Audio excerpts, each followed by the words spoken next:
3, 4. Welcome to the 9 News Trump Rally.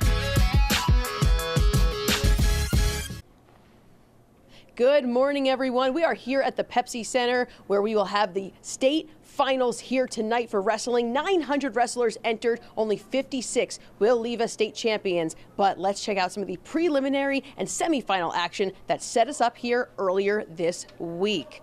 The 2020 state tournament kicked off Thursday afternoon with prelim matches this year. 4 wrestlers looking to join the elusive Four-Peak Club, 3 of them from Class 4A. Andy Garcia, the heavyweight from Pueblo East, one of them, he pinned his opponent in 1 minute 24 seconds in his first match. In 5A, Sam Hart of Cherokee Trail, one of 8 wrestlers who came in undefeated on the season. He stayed that way with a pin in just 43 seconds on Thursday. And back-to-back champion Vince Cornell of Monarch, he is back again looking for a three-peat this year. The 5A 126-pounder began the tournament with a pair of wins by technical fall. He says that this experience of wrestling in the big stage of Pepsi Center helped him this year. I think it comes back to my attitude towards the tournament, just staying relaxed and being excited to compete. Because I know if I go out there and throw everything I got at them, that'll give me the best opportunity to win. And even if I don't win, I'll have the self-satisfaction in knowing that I did everything I could. I mean, I love coming to this tournament and just wrestling in front of this crowd and the state, so it always feels awesome to get a win at the Pepsi Center. We mentioned 4 Pete's. How about 2 from Windsor? This one, Isaiah Salazar in the 182 class, gets the near fall for 3 points. That puts him past the threshold. 17-1 tech fall win. He wanted that fall, though. You could just see it in his face. Up to 5A, Pomona's Daniel Cardenas in the 138 class gets the pin in the second period over Douglas County's Ivan Morris. Cardenas and the Panthers lead the team scores by more than 50 points. They are poised to raise a team title later tonight. Oh, it's really fun. I like going out there and seeing all my friends, most of them at least, with me in the finals, and it's just awesome. Like, we have a good brotherhood over there, so I think that's why we succeed a lot. So. There have been 24 four-time state champions here in Colorado. Kyle Sand, the last one to be undefeated his whole time through high school. Dominic Serrano hopes to be the next one to do that. Aaron Anderson has his story. I want to write history in my own way, you know. No one should be able to stop me except myself. No one has been able to stop Dominic Serrano. The Windsor senior has a chance to close out his Colorado high school career unbeaten. This is my moment, my opportunity, and, you know, this is what I dreamed for my whole life. So now that it's here, you know, it's definitely something I want to take advantage of. Head coach Monty Trusty has watched every match and every victory. He calls Dom a generational wrestler. You don't really get into coaching and think about having a four-timer. It's definitely special, and I mean, I'm just blessed that you know, our paths crossed. Dominic's motivation to stay perfect was actually a big loss. One of his close friends passed away last year. I told his mom, you know, this season's for him. So, you know, I definitely feel like I have a different purpose. Losing my friend, you know, it's giving me this drive to just continue forward and just keep going no matter what. Serrano has kept going, honoring the memory of Manny Gonzalez. But he knows wrestling at Pepsi Center will be a challenge. He never misses a state tournament in the last 3 years, so it's definitely going to be harder without him in this 4th one. It promises to be an emotional weekend. You know, I'm just ready to lay it all on the line and just embrace this moment one last time. This is definitely for him, and this is just going to be a memorable season.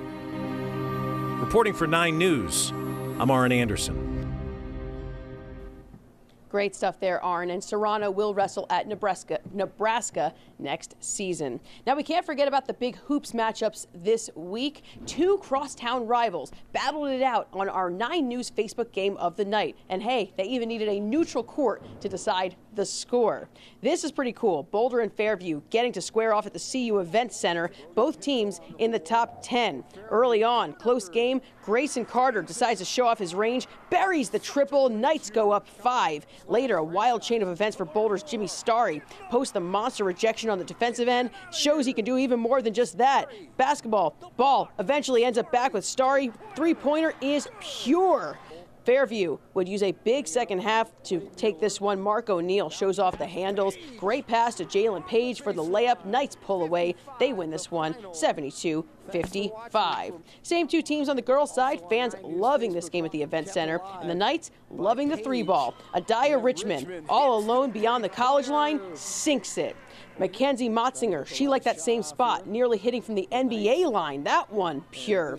To the fourth quarter, Boulder trailing by 24, still fighting in this one. Tessa Van Bussum takes it down court herself, posts up for three. She powers that one in. Time winding down. Team effort by the Knights to steal this one away. They get it ahead to Adaya Richmond. She puts the nail in the coffin with that lay-in. Fairview wins it 61-40. 4A Girls State Swimming Championships at Thornton Wednesday night. 200 individual medley. Cheyenne Mountains. Caroline Bricker ready to go. Bricker, the favorite and delivered, wins the race with a time of 2 minutes, 2.03 seconds. Indians go on to win the team title with 348 points, edging out Rampart, who had 340. Speaking of Rampart, one of the stars of the night was Lindsay Immel. She was ultra fast, wins the 50 free here with a time of 23.53 seconds. Also went on to win the 100 free later on. Another girl who had a great night was Niwat's Mary Kodavia. She takes the 500 free championship by more than 8 seconds. Only swimmer to break 5 minutes in the event. She clocked in at 4 minutes, 57.37 seconds. Overall, some fantastic individual performance to be proud of. I'm so happy because not only was it a win, but it was the best time for me too. So it's just super exciting. It's really cool just being able to lead my team though and be one of those people who gets them hyped up. But it's a really exciting win for me too. Girls hoops action here. The Continental League title all came down to this. Number 5 Regis Jesuit hosting number 4 Highlands Ranch on Tuesday to crown the league champ. Let's start in the second half when who other but Avery Van Sickle knocking down the three-pointer. She put up a game-high 15 points. Falcons doing the same on the other end. Taylor Ray hits a three of her own. Regis trailed by 2 late in the game, but Gracie Wigan ties the game, sends this one to overtime. Then the game winner, Van Sickle, up to Savitri Jackson. It's up and in. The freshman guard beats the OT buzzer to lift the Raiders to the league title. Final from the nail biter at Regis, 37-35 over Highlands Ranch. I was just running. I was like, I pray to God she makes the pass, and I threw it up, and I didn't see if it could go in, and I just heard everyone screaming. I was like, it went in, and then I just got trampled. I was like, uh-oh. Probably the best feeling ever. By far, top one. I think I'll hold on to this for future.